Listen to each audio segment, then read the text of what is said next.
Understanding Overproofed Dough, a guide for English language learners.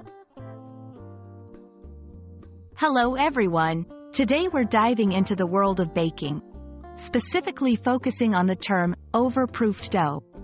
This phrase might sound technical, but by the end of this video, you'll understand not just what it means, but also why it's important in baking.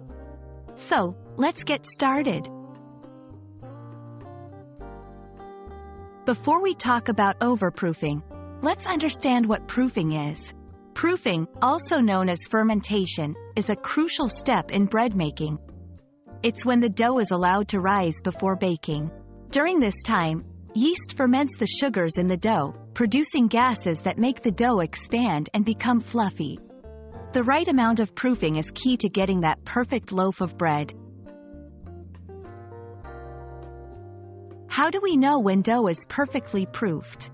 Here are some signs. The dough has doubled in size. It feels soft and pliable. When you press it with a finger, the indentation slowly springs back.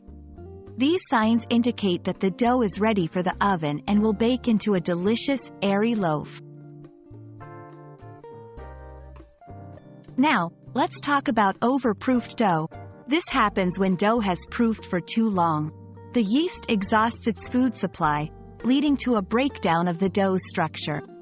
This results in several problems. The dough becomes too airy and fragile.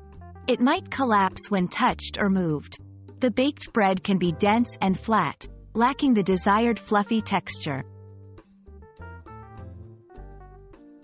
If you suspect your dough is overproofed, don't worry. Here's what you can do. Gently deflate the dough. Reshape it into a loaf. Let it re-proof for a shorter period. This might not fully restore the dough, but it can help salvage your bread to an extent. Understanding the concept of overproofed dough is crucial for any aspiring baker. It's all about timing and observing your dough. Remember, practice makes perfect, and each baking experience is a learning opportunity. I hope this video helps you on your baking journey. Happy baking and see you in the next video.